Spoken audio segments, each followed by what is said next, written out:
Brian, thank you. I want to continue this conversation with Democratic Congressman Rajna Krishnamoorthi of Illinois. Congressman, good afternoon. Hey, thank you, Lindsay. So Republicans appear to be targeting programs like Social Security, Medicaid, even food stamps. What's your reaction? I think that this is extremely unpopular with not only the American people, but their own constituents.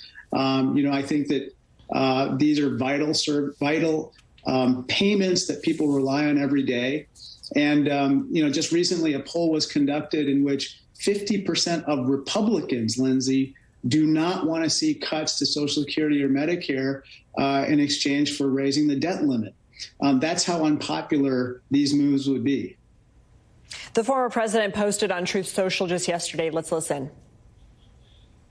Under no circumstances should Republicans vote to cut a single penny from Medicare or Social Security. Your reaction to that, Congressman, and do you think somebody like Speaker McCarthy is listening? I hope so. I think that that's one of the few areas where I agree with ex-President Trump. I think that the question is Speaker McCarthy going to listen to his constituents, to the American people, or is he going to listen to members of the Freedom Caucus who are basically saying, let's threaten to nuke the economy if the Democrats don't agree to gut Social Security and Medicare? And that's really what's at stake here. And by the way, as your prior correspondent said, raising the debt limit is about paying for past bills, for past services already rendered, goods that we've already acquired. And so not raising the debt limit would amount to a national dine and dash. It would be catastrophic for the full faith and credit of the dollar. And we just can't go there. But Congressman, let's talk about this Republican proposed nationwide sales tax. The so-called Fair Tax Act would effectively scrap all current federal taxes and replace them with a 30% sales tax nationwide. I mean, what should people know about something like this and how it will hit people, especially lower and middle income Americans? Is there any truth also to the notion that Democrats would welcome something like this because of how poorly it would reflect on the GOP? I don't think that we want anything like this type of policy. It would hurt lower income people disproportionately because they pay a disproportionate share of their income toward necessities such as food and rent and housing.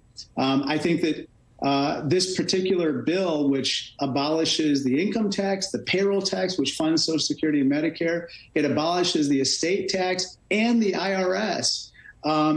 It has been proposed before as a quote unquote flat tax as well. But I think this would fall flat on its face with the American people right now. And that's why even people like Steve Forbes, the original person to bring about or propose the fair tax, has even said that he doesn't like this proposal.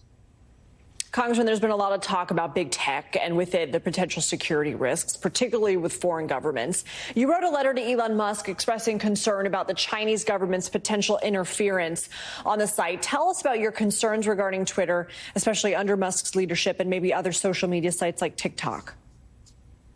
Well, I think, unfortunately, what we saw with the recent protests in China is that when there were voices of dissent that were aired on Twitter during the zero COVID lockdown policies of the Chinese Communist Party, what ended up happening is that the PRC and the Chinese Communist Party spammed these particular voices so that their links were buried and unable to be shared with the rest of the world. And so, unfortunately, Twitter has not done enough to prevent adversarial countries or regimes from manipulating the platform to squelch dissent. With regard to TikTok, TikTok is owned by a company called ByteDance, and ByteDance has to comply with two laws, Lindsay. One is that it must provide user data on its platform to the Chinese Communist Party upon request, and it's not allowed to disclose when it does so. And secondly, the Chinese Communist Party must be allowed to embed itself within ByteDance, such that the editor-in-chief of TikTok is actually the secretary of that party cell. So they control not only the user data, but the algorithm ultimately that's on TikTok. And that's deeply disturbing because 140 million Americans use TikTok. Many of our young people do. And their user data is subject to the control of an adversarial regime.